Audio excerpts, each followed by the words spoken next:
কথায় আছে নাচতে না জানলে উঠান বাঁকা। নেইমারের ক্ষেত্রেও কি সেই কথাটাও প্রযোজ্য? আসন্ন ব্রাজিল এবং আর্জেন্টিনা ম্যাচকে সামনে রেখে নেইমারকে দলে রেখে দল ঘোষণা করেছিলেন ব্রাজিলিয়ান কোচ দরিভাল জুনিয়র। তবে দল ঘোষণার পরদিনই খবরের কাগজে আসে আর্জেন্টিনা ম্যাচের আগেই চোটে পড়েছেন নেইমার।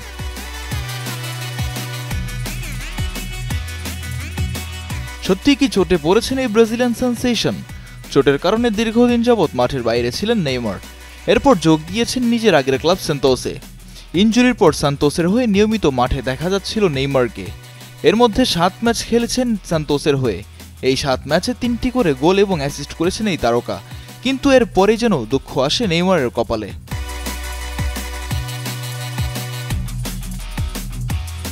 গতরাতে ক্যাম্পিওনাতো পলিস্তার সেমিফাইনালের আগেই ইনজুরিতে পড়ে একাদশ থেকে ছিটকে যান Neymar D Silva Santos junior.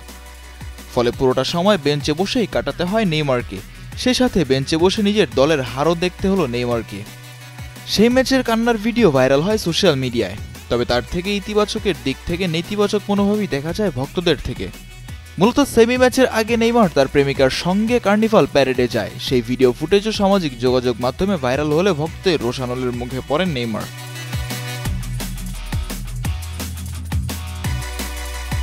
Brazilian জনপ্রিয় লেখক কাসাগ্রান্দে জুনিয়র সামাজিক যোগাযোগ মাধ্যমে নেইমারের বিপক্ষে তীব্র সমালোচনার ঝড় তোলেন। সে সেমিফাইনালের বদলে কার্নিভালকে বেছে নিয়েছে। সে তার 5 বছর আগের আচরণে আবারও ফিরে এসেছে। সে নিজের মজা ও আনন্দের জন্য পেশাদারির দিকেও বদলে ফেলে।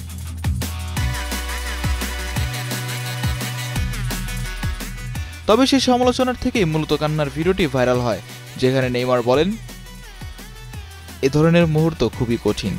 আমি সব দিক থেকে নিজেকে নিয়ন্ত্রণ করার চেষ্টা করছি। যদি সম্ভব হয় আপনারা আমার পাশে থাকবেন। আপনারা জানেন না মনের দিক থেকে মাঠে নামতে কতটা উন্মুখ হয়ে আছি। মিজানুর রশিদ, কালের কণ্ঠ স্পোর্টস।